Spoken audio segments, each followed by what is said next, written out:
angeke kuhlale kunjena. Siyalibuyisela ithemba namhlanje kuseni kona wonke umlaleli weGagasi FM. Siyaweza ama testimonies, siyaweza nama prayer requests, but besikhuluma ngethemba namhlanje kuseni. Ngicela ukuthi ubambelele ethembeni noma ngabe sekuthiwa isimo ngazi uthi vele into ephambi kwakho bhekene nayo isifile. Ngifuna ukuthi wazi ukuthi even death things can live again. Amen. Because in the book of Ezekiel chapter number 37 sithola umoya kaNkulunkulu ethatha uHezekiah embeke endaweni enamathambo omile. Kwesinye isikhathi uzithola uphambi kwento which is a dead situation, but I want you to know, if you keep your hope alive, if you are a person ozothi namhlanje ekseni ithemba lami ngiyavuma ukuthi malivuseleleke, you are going to be a person who is going to experience even the resurrection, because there are things that are dead, but in God,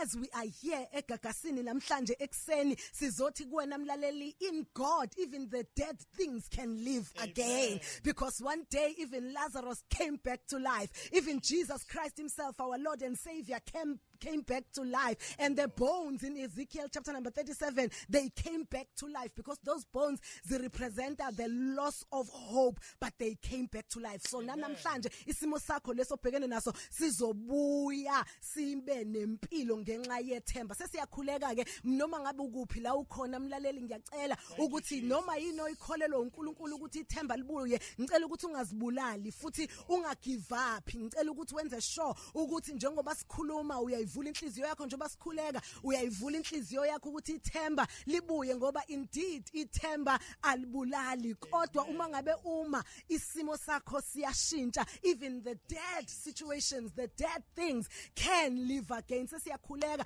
baba wethu ongcwele egameni lika Jesu Kristu waseNazaretha, we come before you this morning, my God. Siza nalo yamlaleli uNkulunkulu wami ongcwele obona ngathi umshado wakhe uyafa. You are a God of resurrection. You are able to bring dead things back to life. And this morning, in the name of Jesus Christ of Nazareth, I stand as your servant and I pray for those, oh God, in the name of Jesus Christ, who are trusting you for marriages to be healthy again. My God, I pray in the name of Jesus Christ of Nazareth that you cause their marriages to come back to life. It is an institution that was created by you, oh God, and therefore we come, oh Father, silethi imishado yabalaleli namhlanje kuseni egameni lika Jesu Kristu emnikazini womshado. Siyakhuleka egameni lika Jesu ukuthi inkosi yenza konke okufanele kwenzeke. Baba wethu namandla wonke, whatever deliverance that is needed, oh God, you are a God who can deliver. My Father, in the name of Jesus Christ of Nazareth, cause those marriages to come back to life. I'm praying for those who are experiencing dead hope.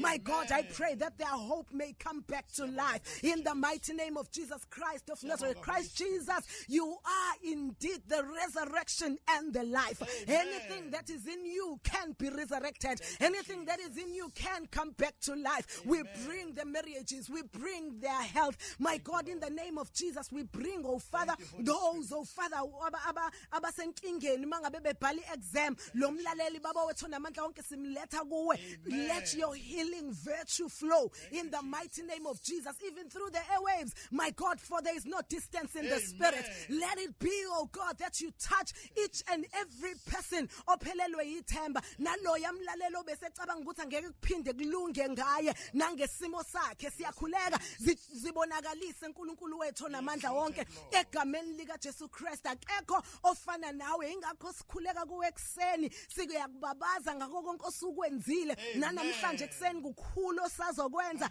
Siyakhuleka uNkulunkulu wethu ongcwele, sisavulile inhliziyo zethu, siphakamisile izandla zethu baba wethu namandla wonke. By your Holy Spirit, we pray that you touch each and every one of us. Oh God, meet us at the point of our needs. My God, bring back hope in the name of Jesus Christ. We give you praise and we honor you in Jesus' name. Hallelujah. Amen and amen. And if you believe Laukona, doesn't matter where you are, just say amen. That is done. It is signed and sealed. Don't go back to the life that brought you in trouble. Mama, where about a Hillcrest is BuildersChurch? A Hillcrest, number 9 Old Main Road. We are just behind the Westpac.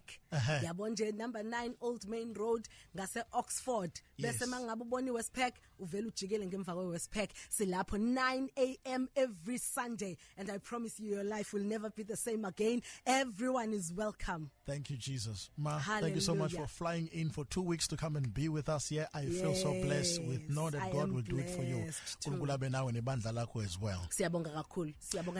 Wow, thank you. You can check her out also on Instagram. Ma, Instagram Mazote M. Nakho-ke Mazote M on Instagram. Tokozo Mbamba uthi ngefanisha from ivuma Nkosi mayivumile. I will be with you between 4 and 6 in the morning before 10:30 a.m. This session, this prayer will be available on the Gagas FM app. Ngena qhubeka ukhuleke ungami ngoba sesimile. Siyaqhubeka nawe qhubeka.